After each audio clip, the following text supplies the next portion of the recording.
Puji Tuhan, salam sejahtera dalam kasih Tuhan kita Yesus Kristus. Apa kabar untuk kita semua pada hari ini? Saya percaya kabar kita adalah kabar yang luar biasa karena kita punya Tuhan yang luar biasa. Puji Tuhan, siapkan hati kita yang terbaik untuk sama-sama akan dengar firman Tuhan. Puji Tuhan, firman Tuhan pada hari ini saya ambil dalam kitab Matius pasal yang ke-25. Mari kita buka bersama-sama Alkitab kita. Matius pasal yang ke-25.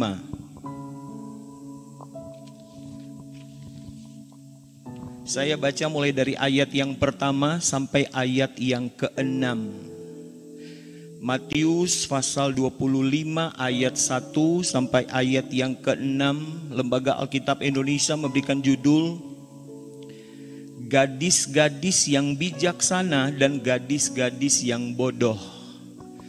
Puji Tuhan, saya akan bacakan untuk kita semua Matius pasal 25 ayat 1 sampai ayat yang ke-6. Kita perhatikan kata-kata dalam firman Allah ini.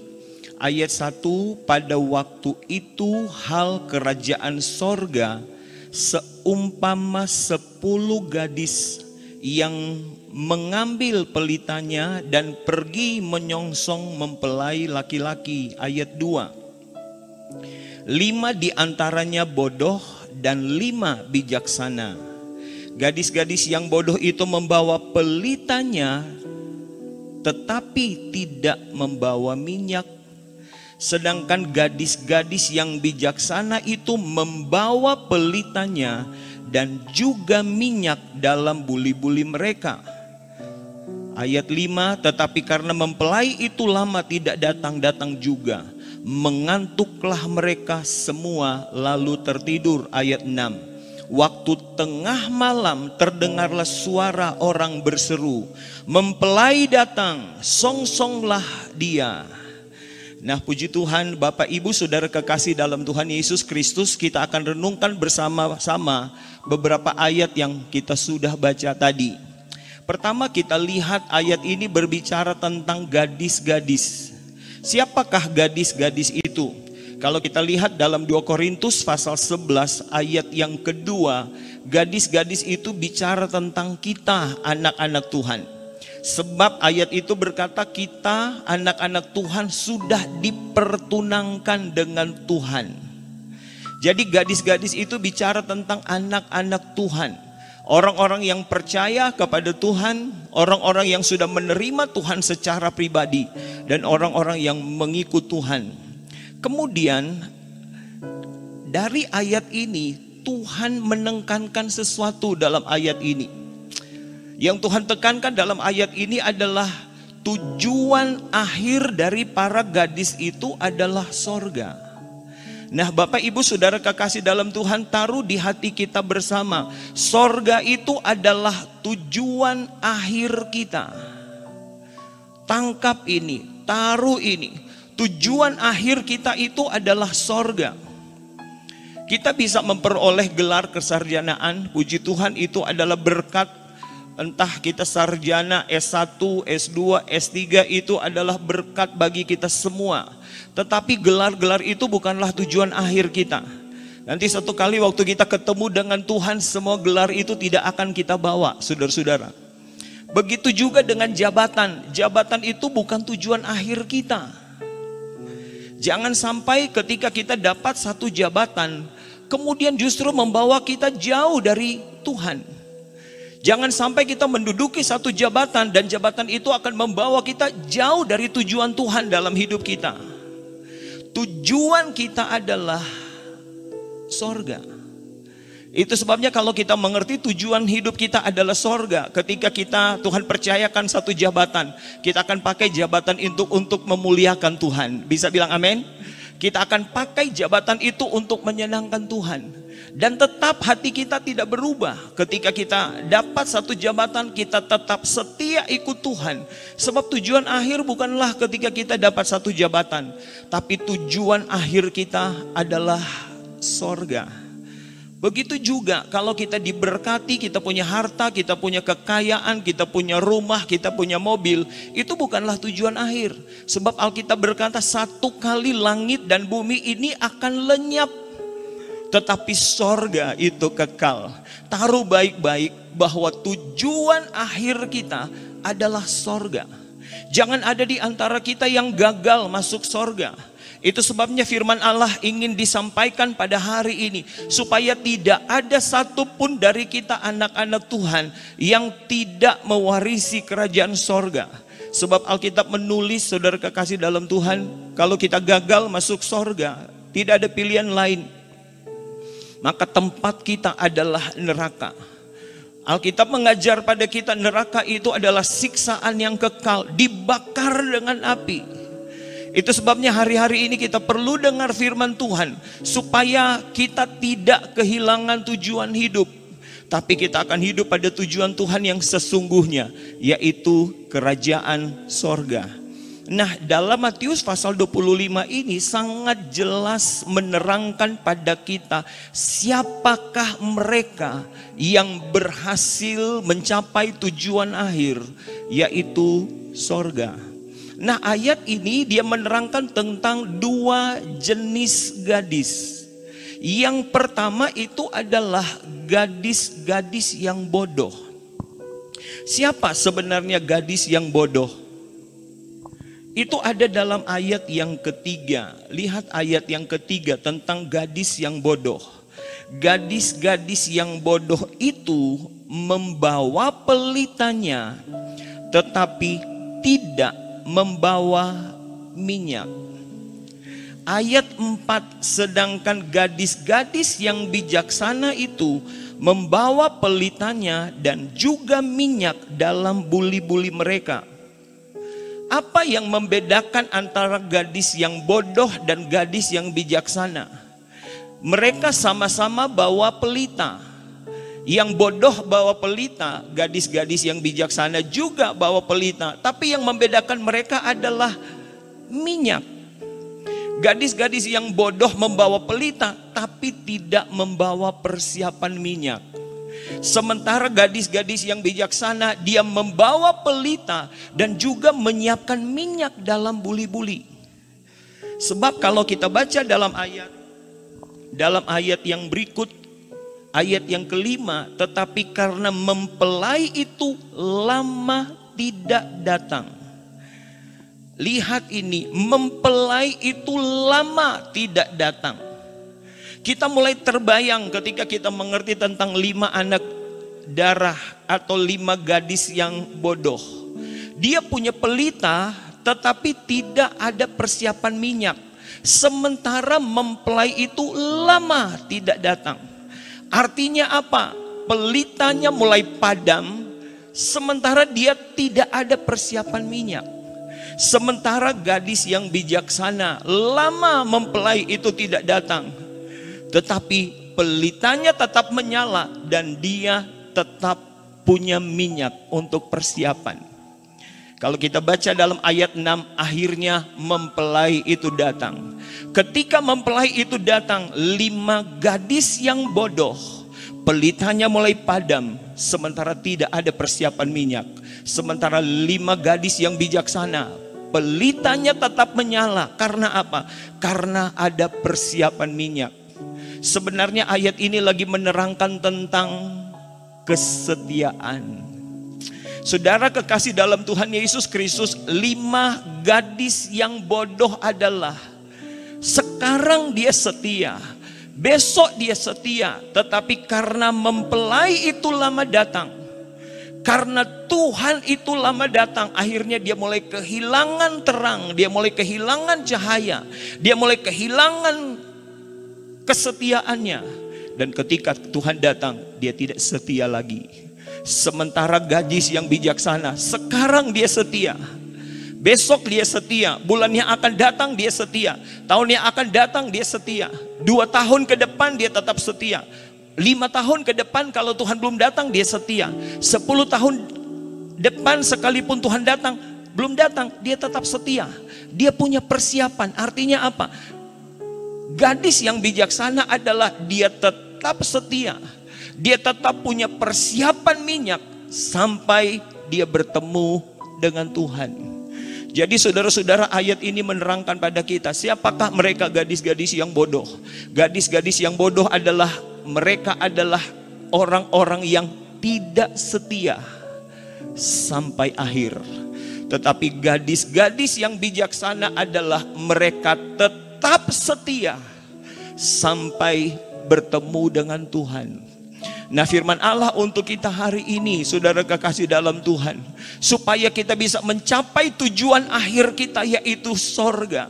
Alkitab mengajar pada kita, jadilah gadis-gadis yang bijaksana, yaitu mereka yang setia dari sekarang, setia besok, setia bulannya akan datang, setia tahunnya akan datang, dan setia sampai Tuhan datang pada kali yang kedua.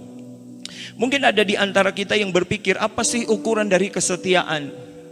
Mungkin ada yang berpikir, oh kalau setia ibadah, itulah klasifikasi dari orang yang setia. Oh kalau setia melayani, oh itu klasifikasi orang yang setia. Kalau setia berdoa, setia berpuasa, setia bekerja bagi Tuhan, oh itu adalah orang-orang yang setia. Saya senang saudara-saudara, ada satu hamba Tuhan yang mendefinisikan tentang setia. Setia itu adalah pekerjaan yang menyenangkan hati Tuhan terus menerus. Jadi definisi dari setia adalah, kurang lebih adalah pekerjaan yang menyenangkan hati Tuhan, dan itu dia lakukan terus menerus. Kalau ukuran kesetiaan hanya ukuran kesetiaan dalam hal beribadah, saya selalu bilang saya tidak mau menghakimi saudara-saudara. Tapi pada kenyataannya, ketika kita beribadah, kita begitu sungguh-sungguh dan cinta Tuhan. Tapi apa yang dilakukan ketika keluar dari ibadah? Apakah masih menyenangkan Tuhan? Begitu juga ketika kita berdoa. Ketika kita berdoa, kita penuh dengan hadirat Tuhan. Ketika kita berdoa, bagaimana kita sungguh-sungguh kita berkata kita mengasihi Tuhan. Tapi bagaimana waktu kita keluar dari ruangan doa? Masihkah kita mengasihi Tuhan? Tetapi saudara-saudara, kalau dia setia menurut Alkitab, yaitu menyenangkan hati Tuhan terus menerus, orang yang setia otomatis dia akan setia melayani Tuhan. Orang yang menyenangkan Tuhan terus menerus, otomatis dia akan setia beribadah kepada Tuhan. Orang yang menyenangkan hati Tuhan terus menerus, otomatis dia akan menjadi orang yang suka berdoa dan suka berpuasa. Itu sebabnya tangkap firman Allah untuk kita pada hari ini. Siapakah mereka 5 gadis yang bijaksana? 5 gadis yang bijaksana adalah dia menyenangkan Tuhan terus menerus sampai dia bertemu dengan Tuhan. Itu sebabnya hari ini saya rindu supaya kita bisa tangkap, dengar firman Allah, tangkap firman Allah, taruh di hati. Dan mari sama-sama kita mulai lakukan firman Allah ini. Mari kita sama-sama menjadi 5, bagaikan 5 gadis yang bijaksana. Kita menjadi orang-orang yang setia kepada Tuhan. Orang-orang yang menyenangkan hati Tuhan terus menerus. Yang dibuktikan dengan kesetiaan kita kepada Tuhan lewat ibadah. Kesetiaan kita kepada Tuhan lewat setia melayani. Kesetiaan kita kepada Tuhan lewat apa? Lewat rajin berdoa, rajin berpuasa, dan melakukan kebenaran firman Tuhan. Pegang ini ukuran kesetiaan. Kalau kita taruh di hidup kita, kita taruh di hati kita, bahwa kita akan hidup menyenangkan Tuhan terus menerus. Kita adalah orang yang setia, dan percayalah, sebagaimana 5 gadis yang bijaksana, karena mereka setia sampai Tuhan datang, mereka bisa bertemu dengan mempelai, dan mempelai itu bisa bawa dalam kerajaan-Nya yang kekal, yaitu sorga. Setialah, setialah di dalam nama Yesus. Taruh di hati kita untuk menjadi orang-orang yang menyenangkan Tuhan terus menerus. Apa saja yang kita perbuat dengan satu tujuan, hanya untuk menyenangkan Tuhan. Kalau itu ada di hati kita dan itu kita mulai lakukan, kita adalah orang-orang yang setia. Dan percayalah, kalau kita bisa setia sampai akhir, ketika mempelai itu datang, kita akan masuk dalam kerajaan-Nya yang kekal. Saudara kekasih dalam Tuhan Yesus Kristus, jangan gagal di dunia ini untuk mencapai tujuan akhir kita. Kita harus berhasil mencapai tujuan akhir kita, yaitu sorga.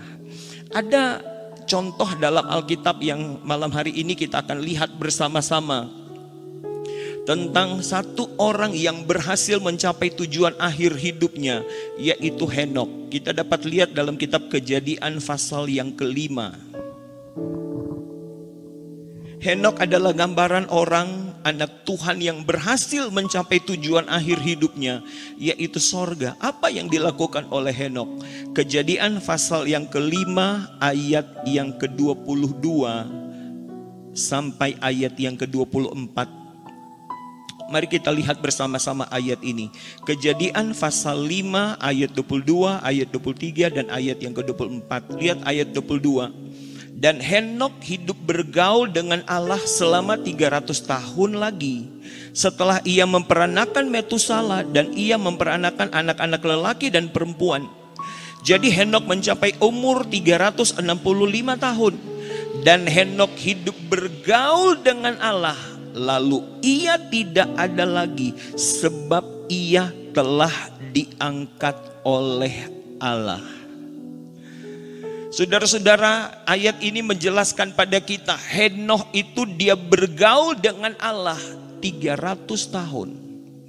Angka 300 itu adalah angka kesetiaan. Ada banyak angka-angka dalam Alkitab yang masing-masing dia punya arti. Henokh dia bergaul dengan Allah 300 tahun. Artinya apa? Henokh dia hidup menyenangkan hati Tuhan terus menerus. Dan ayat yang ke-24 kita baca bersama-sama. Dia diangkat oleh Allah dan dia ada dalam kerajaan sorga.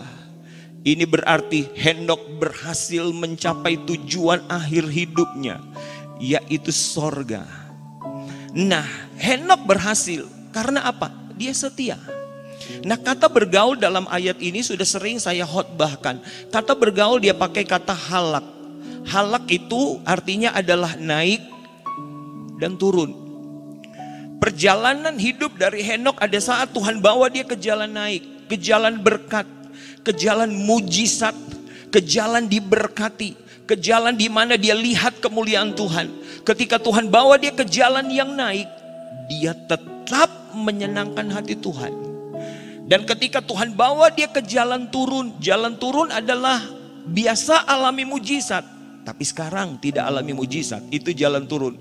Biasa diberkati dan sekarang tidak diberkati, itu jalan turun. Biasa ada di zona nyaman dan sekarang mulai hidup dalam pergumulan, itu jalan turun. Tapi Henokh ketika Tuhan izinkan bawa dia ke jalan turun, dia tetap menyenangkan hati Tuhan. Mari, apa yang dilakukan oleh Henokh sehingga dia berhasil mencapai tujuan akhirnya, berhasil masuk sorga, ini harus jadi pegangan hidup kita. Begitu juga dalam hidup kita. Ada saat Tuhan akan bawa kita ke jalan naik. Ketika Tuhan bawa kita ke jalan naik, Tuhan mulai berkati kita. Tuhan izinkan kita bawa ke jalan-jalan kemuliaan. Tuhan izinkan perjalanan hidup kita penuh dengan mujizat. Dengar baik-baik.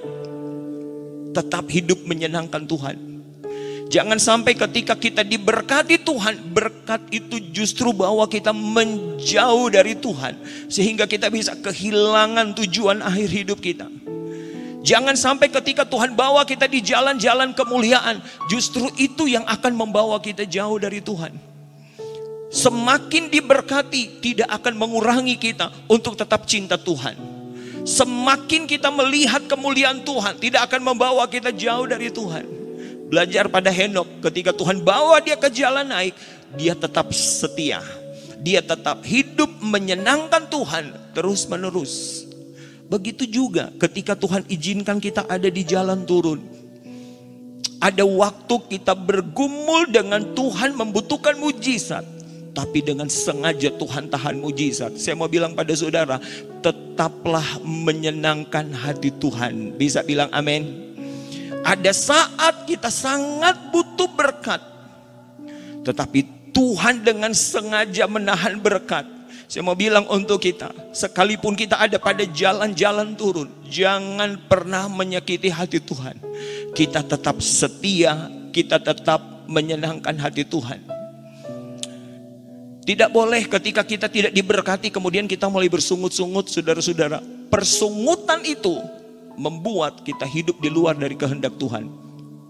Sebab kita tahu dalam Alkitab 1 Tesalonika pasal 5 ayat yang ke-18, mengucap syukurlah dalam segala sesuatu. Diberkati bersyukur, tidak diberkati bersyukur. Sebab itulah yang dikehendaki oleh Allah. Tuhan akan bawa kita ke perjalanan iman, keseimbangan. Ada saat Tuhan bawa kita ke jalan naik, tapi ada saat Tuhan bawa kita ke jalan turun. Ada saat Tuhan berkati kita dengan limpah, tapi ada saat dengan sengaja Tuhan tahan berkat. Diberkati tetap menyenangkan Tuhan, tapi ketika pun Tuhan tahan berkat, tetap menyenangkan Tuhan. Tetap bersyukur, tetap berkata terima kasih Tuhan. Karena berkat itu bukan tujuan akhir kita. Sorga itu adalah tujuan akhir. Jangan ada satupun yang sanggup mempengaruhi hidup kita untuk membuat kita jauh dari tujuan Tuhan. Tapi apa saja yang terjadi, diberkati atau tidak diberkati, tetap menyenangkan Tuhan. Kita lihat mujizat ataupun tidak lihat mujizat, kita tetap menyenangkan Tuhan. Kita ada di zona nyaman atau tiba-tiba kita berpindah ke zona di mana kita mengalami pergumulan, tetaplah hidup menyenangkan Tuhan. Sebagaimana Henokh ketika dia 300 tahun dia bergaul dengan Allah. 300 tahun dia setia ikut Tuhan, baik di jalan naik maupun di jalan turun. Hal yang sama harus jadi pengalaman kita. Setiap kita yang setia ikut Tuhan di jalan naik, dan setiap kita yang setia ikut Tuhan di jalan turun, satu waktu Tuhan punya waktu yang terbaik untuk kita. Kita akan capai tujuan akhir kita, yaitu sorga yang kekal. Saya rindu lewat firman Allah ini, jangan ada satupun di antara kita yang gagal mencapai tujuan akhir. Kita bisa alami pergumulan apa saja. Kita bisa diberkati dengan berkat-berkat Tuhan yang luar biasa. Kita bisa mengalami mujizat Tuhan yang tidak habis-habisnya. Bahkan ada saat dengan sengaja Tuhan tahan mujizat. Apa saja yang kita alami, tetap ingat tujuan akhir hidup kita, yaitu sorga. Dan cuma orang yang setia, cuma orang yang menyenangkan Tuhan terus menerus, dialah yang akan mewarisi kerajaan sorga. Mari menyenangkan Tuhan. Bilang di kiri kanan, mari semua kita hidup menyenangkan Tuhan terus menerus sampai kita bertemu dengan Tuhan dalam kerajaan sorga yang kekal. Puji Tuhan, mari kita sebut bersama-sama 3 kali definisi dari setia. Setia adalah hidup yang menyenangkan Tuhan terus menerus. Mari sama-sama 2, 3. Setia adalah hidup yang menyenangkan Tuhan terus menerus. 2. Setia adalah hidup yang menyenangkan Tuhan terus menerus. Mari yang ketiga. Setia adalah hidup yang menyenangkan Tuhan terus menerus. Puji Tuhan, haleluya. Nah saudara kekasih dalam Tuhan, nyata bahwa untuk bisa menyenangkan Tuhan terus menerus itu tidak mudah. Tetapi ada ayat Alkitab yang merupakan panduan bagi kita bagaimana bisa menjadi jemaat yang menyenangkan Tuhan terus menerus. Kita lihat dalam kitab Kejadian, itu halaman berikutnya, Kejadian pasal yang ke-6. Ini bicara tentang bahtera Nuh. Kejadian pasal yang ke-6, kita lihat ayat yang ke-15. Kejadian pasal 6 ayat 15, beginilah engkau harus membuat bahtera itu 300 hasta panjangnya, 50 hasta lebarnya, dan 30 hasta tingginya. Kita tahu dalam kisah ini, karena dunia begitu jahat, dunia telah menyakiti hati Tuhan, maka Tuhan punya rencana akan memusnahkan semua penduduk di dunia ini dengan air bah. Dan Tuhan bilang kepada Nuh, Nuh kamu harus bangun bahtera, dan dari bahtera itulah akan menyelamatkan engkau. Tuhan kasih ukuran bahtera. Bahtera itu bicara tentang hidup kita, dan ukuran bahtera itu adalah panduan hidup kita untuk bisa selamat dari kehancuran dunia ini. Tuhan bilang kepada Nuh, kamu bangun bahtera itu tingginya 30 hasta. Kita tahu dalam Alkitab angka 30 itu adalah angka kedewasaan. Tinggi itu bicara tentang sesuatu yang harus kita capai. Jadi bahtera rohani kita yang harus kita capai adalah kita harus bertumbuh sampai dewasa rohani. Itu angka 30. Kemudian Tuhan bilang kepada Nuh, panjang bahtera kamu itu harus 300 hasta. Nah, kita menemukan lagi angka 300. Panjang bahtera itu bicara tentang panjang perjalanan hidup kita supaya bisa selamat. Panjang perjalanan hidup kita haruslah angka 300. Angka 300 itu adalah angka kesetiaan. Jadi untuk bisa selamat, panjang perjalanan hidup kita adalah harus setia dari sekarang dan harus setia sampai akhir. Harus hidup menyenangkan hati Tuhan sekarang dan harus hidup menyenangkan Tuhan sampai kita bisa bertemu dengan Tuhan dan mencapai tujuan akhir hidup kita, yaitu sorga. Itu tidak mudah. Untuk bertumbuh jadi dewasa dan untuk setia sampai akhir itu tidak mudah. Tapi puji Tuhan, Tuhan bilang bangun lebar bahtera itu adalah 50 hasta. Lebar itu bicara tentang kemampuan. Lebar itu bicara tentang daya tampung. Lebar itu bicara tentang kemampuan.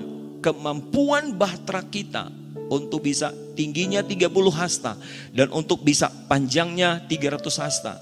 Lebarnya, kemampuannya adalah 50 hasta. Angka 50 adalah angka Pantekosta. Kita tahu ketika Tuhan bangkit, 40 hari kemudian dia naik ke sorga. Setelah 40 hari dia naik ke sorga, dia bilang, kamu menunggu janji Bapa yang akan diberikan kepadamu, yaitu Roh Kudus. Roh Kudus dicurahkan 10 hari kemudian. Jadi 40 tambah 10 hari itu bicara tentang hari pencurahan Roh Kudus. Jadi kemampuan kita untuk bisa setia sampai akhir itu adalah ketika Roh Kudus memenuhi hidup kita. Dengan kekuatan kita memang kita tidak bisa untuk menyenangkan Tuhan terus menerus. Hari ini kita mungkin bisa menyenangkan Tuhan. Jam ini mungkin kita bisa menyenangkan Tuhan. Ketika kita kumpul bersama-sama dalam satu komunitas jemaat dan kita lagi beribadah kepada Tuhan, kita dalam keadaan menyenangkan Tuhan. Tapi bagaimana mampukah kita menyenangkan Tuhan ketika kita mulai keluar dari gereja? Ketika kita mulai ada di tempat pekerjaan, ketika kita mulai ada di tempat usaha, ketika kita mulai bergaul dengan orang yang lain, masih bisakah kita menyenangkan hati Tuhan? Masih bisakah kita hidup benar? Itu tidak mudah. Tapi ayat ini memberikan pertolongan pada kita yang memampukan kita untuk bisa setia sampai akhir adalah ketika Roh Kudus memenuhi hidup kita. Itu sebabnya saudara-saudara kekasih dalam Tuhan, untuk supaya kita bisa mencapai tujuan akhir, supaya kita menjadi jemaat yang setia sampai akhir, hendaklah kita semua penuh dengan Roh Kudus. Roh Kudus itu adalah penolong bagi kita yang akan memampukan kita untuk setia sampai akhir. Kalau kita lihat dalam Galatia pasal 5 ayat yang ke-22, salah satu buah dari roh adalah kesetiaan. Kalau Roh Kudus memenuhi hati kita, kalau Roh Kudus memenuhi hidup kita, akan ada buah yang muncul dari hidup kita. Kita akan punya kemampuan untuk setia ikut Tuhan sekarang sampai selama-lamanya. Ada banyak contoh dalam Alkitab, saudara kekasih dalam Tuhan. Ketika orang itu belum penuh dengan roh, kata-katanya sangat meyakinkan untuk setia ikut Tuhan. Tapi kenyataan ketika dia berhadapan dengan masalah, dia begitu cepat untuk tinggalkan Tuhan. Ada contoh dalam Alkitab itu tentang Petrus yang bisa kita lihat dalam Matius pasal yang ke-26. Matius pasal yang ke-26, kita lihat ayat ini. Ini pengalaman dari Petrus, seorang yang sangat terkenal dalam Alkitab. Matius pasal yang ke-26, kita lihat ayat yang ke-33.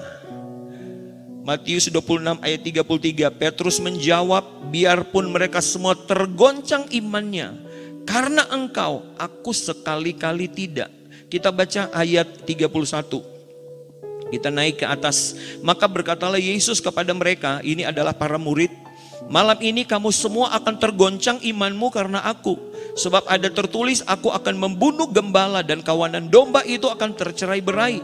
Akan tetapi sesudah aku bangkit, aku akan mendahului kamu di Galilea. Ini Tuhan berbicara tentang dia akan ditangkap dan dia akan mati di atas bukit Golgota. Ayat 33. Petrus menjawab, biarpun mereka semua tergoncang imannya, karena engkau, aku sekali-kali tidak.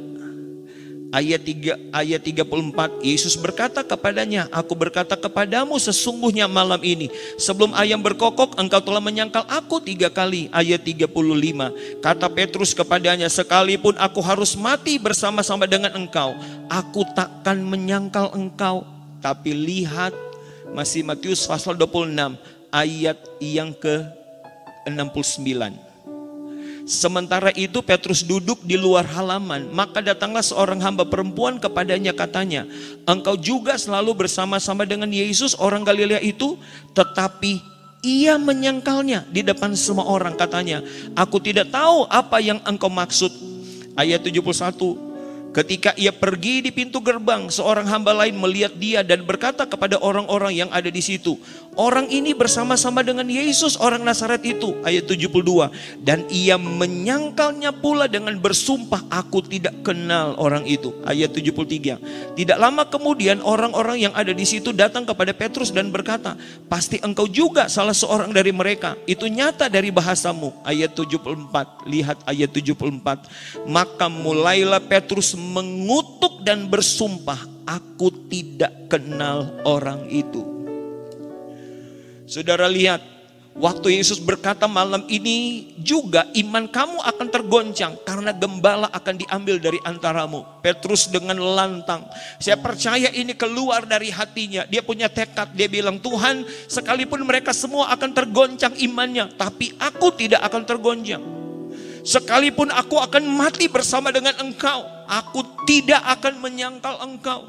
Saya yakin, saya bisa rasa hati dari Petrus. Ini adalah tekad, ini adalah kehendak yang besar untuk tidak akan tinggalkan Tuhan, apalagi menyangkal Tuhan.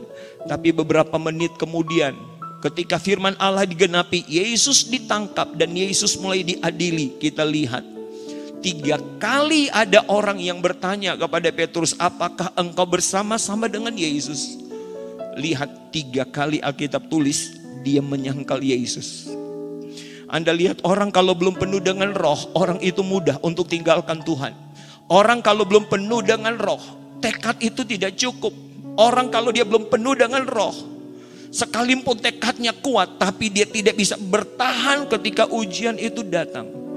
Tapi saudara kekasih dalam Tuhan, ketika kita lihat dalam kitab Kisah Para Rasul, waktu mereka mengalami kepenuhan Roh Kudus, Alkitab menulis Petrus menjadi orang yang berubah luar biasa. Dia berkhotbah di depan begitu banyak orang, dia khotbah dengan begitu berani. Dia tidak peduli nyawanya harus melayang, tapi dengan begitu berani dia mulai khotbah dan sampaikan firman Tuhan. Dan satu ketika, saudara-saudara, ketika dia lagi dalam perjalanan, dia ditangkap, saudara-saudara, di Roma. Ketika dia ditangkap di Roma, maka mereka menghukum dia untuk disalib. Dia tidak takut untuk mati. Dia rela bertahan dalam imannya untuk tetap menyenangkan Tuhan. Dan dia disalib, kepala di bawah. Karena apa? Dia telah jadi kuat karena Roh Kudus memenuhi hidupnya. Itu contoh yang pertama. Contoh yang kedua, kita akan akhiri firman Allah ini tentang Stefanus dalam Kisah 7 ayat 54. Alkitab menulis Stefanus yang penuh dengan roh itu dirajam dengan batu karena kebenaran firman Allah. Tapi ketika dia dirajam dengan batu, dia dilempar dengan batu, tubuhnya dia bisa rasa siksaan itu. Tapi lihat, dia tidak menyangkal Tuhan. Kenapa? Dia penuh dengan roh. Justru dia berdoa kepada Bapa, Bapa ampunilah mereka, karena mereka tidak tahu apa yang mereka perbuat. Orang kalau penuh dengan roh, dia punya kekuatan untuk bertahan dalam kesulitan apapun. Orang kalau penuh dengan roh, dia punya kemampuan untuk tetap hidup menyenangkan Tuhan, sekalipun ada di masa-masa sukar dan sulit. Saudara bisa cari lewat Google dan lain-lain sebagainya, bagaimana para martir, orang-orang yang tetap bertahan sampai akhir. Ini para murid-murid Yesus, para rasul-rasul Tuhan, mereka bisa bertahan sampai akhir karena mereka penuh dengan roh. Sejarah mencatat ada yang dikuliti, bayangkan saudara-saudara, dikupas kulitnya. Tapi sekalipun dikupas kulitnya, karena dia penuh dengan roh, roh itu yang memberikan kekuatan untuk dia tetap menyenangkan Tuhan sampai akhir hidupnya. Ada yang kayak binatang, diikat dan ditarik, diseret sampai tubuhnya saudara-saudara tergores, penuh dengan luka. Tapi tidak ada satu kata pun dia bersungut-sungut. Karena apa yang dia alami. Kenapa dia bisa kuat sekalipun mengalami aniaya seperti itu? Karena ada roh Tuhan yang memenuhi hidupnya. Ada orang yang digoreng, ada orang yang disiksa. Dari para murid, mereka mati dengan mati dibunuh dengan cara syahid, saudara-saudara. Tapi kenapa mereka bisa bertahan sampai akhir? Karena ada roh Tuhan yang memenuhi hidup mereka. Saya percaya Tuhan tahu kemampuan kita. Kita tidak sanggup ikut Tuhan dengan kekuatan kita. Itu sebabnya Tuhan menyiapkan penolong bagi kita, yaitu Roh Kudus. Ketika Roh Kudus memenuhi seseorang, orang itu akan kuat hadapi apapun. Sebab salah satu buah dari kepenuhan roh adalah kesetiaan. Itu sebabnya sejak kita dengar firman Allah, jadikan kepenuhan roh itu adalah hal yang paling utama ketika kita berdoa. Bagi kita yang sudah penuh dengan roh, tetaplah penuh dengan roh. Dibuktikan dengan ada bahasa roh yang keluar dari mulutnya. Jadi saya mau bilang kepada orang-orang yang penuh dengan roh, tetaplah penuh dengan roh. Tetaplah penuh dengan roh. Sebab kepenuhan itu yang akan jaga kita. Kepenuhan itu yang akan tolong kita di masa-masa sukar dan sulit. Tapi kalau ada jemaat atau siapa saja yang dengar firman Allah ini dan Anda belum mengalami kepenuhan roh, tetap berdoa. Sebab Alkitab berkata kalau kita baca dalam Lukas pasal 11, Dia adalah Bapa yang baik. Kalau kita meminta sesuatu yang baik kepada Bapa yang baik, Dia akan berikan Roh Kudus pada kita.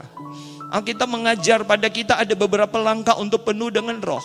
Yaitu pertama, kita harus percaya kepada Tuhan. Kita harus hidup benar kepada Tuhan.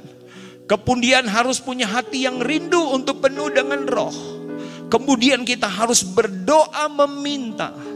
Kemudian kita harus menunggu di hadirat Tuhan lewat pujian penyembahan. Itu sebabnya lihat ini. Pertama, percaya. Dan yang kedua, kita harus punya kerinduan untuk penuh dengan roh. Kita harus hidup benar, percaya, hidup benar, punya kerinduan untuk penuh dengan roh. Yang keempat, kita mulai meminta. Dan yang kelima, tunggu di hadirat Tuhan lewat pujian penyembahan. Saya percaya kalau kerinduan itu ada di hati kita, Tuhan bilang, sedangkan Bapa yang baik akan memberikan pemberian yang baik kepada anak-anaknya. Apalagi Bapa kita di sorga, Dia akan berikan Roh Kudus pada kita. Jadikan Roh Kudus itu prioritas utama dalam pencarian kita di dunia ini. Penuhlah dengan roh, penuhlah dengan roh, penuhlah dengan roh. Dan kalau kita penuh dengan roh, roh itu yang akan berikan kita kemampuan untuk setia sampai akhir. Tuhan berkati kita semua pada hari ini. Seberapa banyak yang dengar firman Tuhan, tujuan akhir kita adalah sorga. Jadilah gadis-gadis yang bijaksana. Gadis-gadis yang bijaksana adalah tetap setia dari hari ini. Tetap setia sampai Tuhan datang. Dan untuk bisa setia sampai Tuhan datang, menyenangkan Tuhan sampai Tuhan datang, hendaklah penuh dengan roh. Kalau kita penuh dengan roh, jaga baik-baik roh itu. Senangkan roh itu, pelihara roh itu. Berikan tempat yang terbaik dan izinkan hidup kita bukan hanya penuh, izinkan Dia akan memimpin hidup kita. Supaya ketika Dia memimpin hidup kita Dia akan bawa kita dari satu kebenaran kepada kebenaran yang lain. Dan akhirnya kita akan tiba pada tujuan akhir, yaitu sorga. Sebelum saya berdoa, saya rindu mari sama-sama kita nyanyi, bekerjalah ya Roh Kudus, bertahtalah lebih lagi. Datang dalam kerinduan. Saya sangat percaya sekalipun Anda nonton lewat video ini, mungkin Anda nonton lewat YouTube, lewat media ini, tapi saya percaya ketika engkau menyanyi dalam kerinduan, pekerjaan Roh Kudus itu tidak bisa dibatasi oleh apapun. Saya sangat percaya lawatan itu akan jadi dan memenuhi Anda yang rindu dan haus akan Tuhan. Mari nyanyi bersama-sama, bekerjalah ya Roh Kudus, bertahtalah lebih lagi. Haleluya. Bekerjalah ya Roh Kudus, bertahtalah lebih lagi. Urapanmu, lawatanmu, Kaulah yang ku perlu. terutama di hidupku.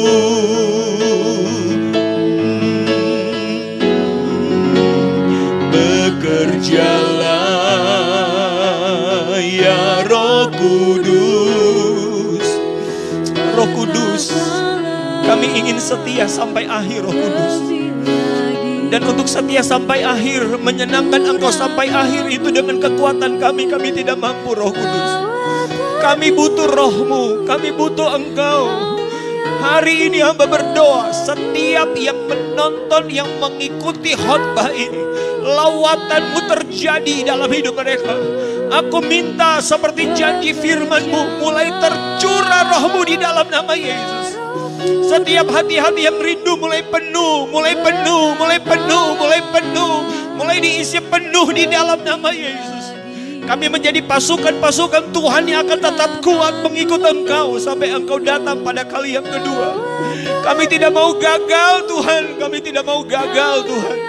Kami ingin mencapai tujuan akhir kami, yaitu bertemu dengan Engkau dalam kerajaan-Mu. Tolong kami Tuhan, bekerjalah, bekerjalah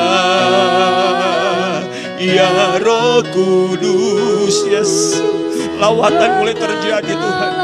Lawatan mulai turun di tiap-tiap rumah tangga dalam nama Yesus. Lawatan mulai terjadi di tiap hati hari ini dalam nama Tuhan Yesus. Mulai mengalami kepenuhan roh, mulai mengalami lawatan Tuhan, mulai penuh, mulai penuh, mulai penuh di dalam nama Yesus.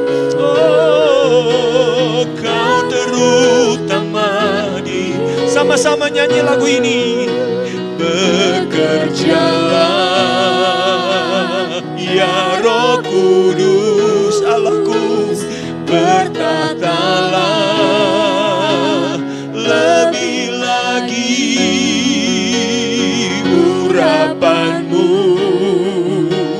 lawatan-Mu, Kaulah yang ku perlu. Kau terutama. Satu kali lagi, bekerjalah, bekerjalah. Mulai penuh dengan roh, mulai penuh dengan roh, mulai terima lawatan Tuhan. Mulai terima api itu sekarang di dalam nama Tuhan Yesus. Memenuhi tiap hati, memenuhi tiap hidup di dalam nama Tuhan. Lawatan-Mu, Kaulah yang ku perlu. Kau terutama di hidupku. Kaulah yang ku perlu. Sama-sama. Kau terutama di hidupku. Kaulah yang ku perlu. Kau terutama, Kau terutama di hidupku.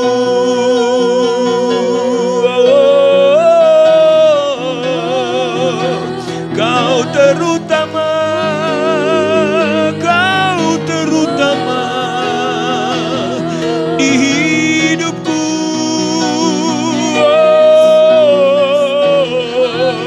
Datang pada Tuhan, mulai memohon kepada Tuhan, minta untuk penuh dengan roh. Sambil Anda menunggu di hadirat Tuhan lewat memuji menyembah. Ketika kita memuji menyembah, hadirat Tuhan akan turun melawat Anda. Dan mulai terimalah kepenuhan itu di dalam nama Yesus. Aku berdoa anugerah-Mu terjadi hari ini. Setiap hati-hati yang merindukan Engkau mengalami kepenuhan roh pada hari ini. Semua penuh, semua penuh. Kami menjadi orang-orang yang sanggup setia sampai akhir menyenangkan Engkau. Sampai nama-Mu dipermuliakan di dalamnya. Terima kasih, kami mau setia sampai tujuan itu jadi bagian kami. Sorga yang kekal.